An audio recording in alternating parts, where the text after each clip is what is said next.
Party కార్యకర్తలను మండల స్థాయి నుంచే ఎన్నికల మూడ్లోకి తీసుకొచ్చేందుకు జగన్ ప్రయత్నిస్తున్నారు. మండల స్థాయి నేతలతో జగన్ సమావేశమవుతున్నారు. జగన్ స్వయంగా ప్రస్తుత రాజకీయ పరిస్థితులు, క్షేత్రస్థాయిలో అనుసరించాల్సిన వ్యూహాలపై పార్టీ నేతలకు సూచనలివ్వనున్నారు. ఎన్నికల్లో బూత్ స్థాయిలో తీసుకోవాల్సిన చర్యలు, మెజారిటీ ఓట్ల సాధనే లక్ష్యంగా నాయకులకు దిశానిర్దేశం చేయనున్నారు.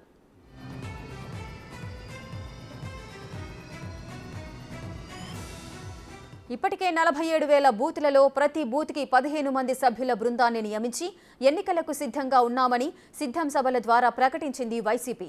ఇప్పుడు మరో అడుగు ముందుకు వేస్తూ ప్రతి ఒక్క బూత్ పరిధిలో పబ్లిక్ అవుట్ రీచ్ కార్యక్రమాలను నిర్వహించేలా పార్టీ నేతలు క్యాడర్కు శిక్షణ ఇవ్వనుంది. ఈ అంతర్గత శిక్షణ కార్యక్రమంలో దాదాపు 2,700 నుంచి 3,000 మంది వరకు నేతలు పాల్గొనే అవకాశం కనిపిస్తోంది.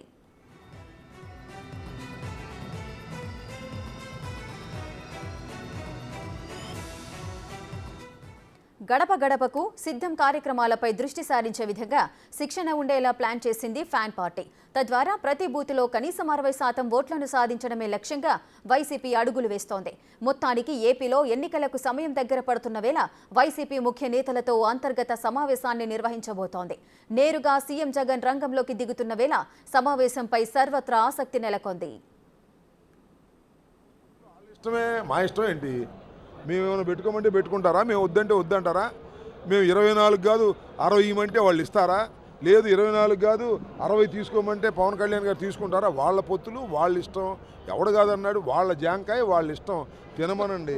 ఎక్కడ ముంచుకు తినమంటే అక్కడ ముంచుకు తినమను. మాకేం అభ్యంతరం. కాకపోతే అనైతికమైన పొత్తు. ఈ పొత్తు చిత్తైపోయింది. ఈ పొత్తు ఫెయిల్ అయిపోయింది. చివరికి ఎట్టా ఉందో తెలుసా? సినిమా సక్సెస్ అయిందని సినిమా నిర్మాత చెప్పుకునే పరిస్థితికి వచ్చింది. అయ్యా మా సినిమా సక్సెస్ అయిందని చెప్పుకుంటారు. ఒకసారి ఫెయిల్ అయిన తర్వాత మా పొత్తు సక్సెస్ అని చంద్రబాబే చెప్పుకుంటున్నాడు. ఎవడో చెప్పుకోవట్లా. పొత్తు సక్సెస్ కాదని ఒకరికొకరు జుట్లు పట్టుకుంటున్నారు, ఆత్మహత్యలు చేసుకుంటున్నారు, నిరాహార దీక్షలు చేస్తున్నారు, చచ్చిపోతాం అంటున్నారు, కళ్ళమ్మట నీళ్లు పెట్టుకుంటున్నారు. ఇవన్నీ మనం చూస్తున్నాం.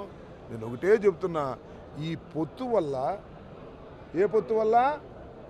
ఈ పొత్తు వల్ల కళ్యాణి గారికి క్యాష్ ట్రాన్స్ఫర్ అయింది, కానీ మా క్యాస్ట్ ఓటు మాత్రం బాబుకు ట్రాన్స్ఫర్ కాదు. ఇది సత్యం.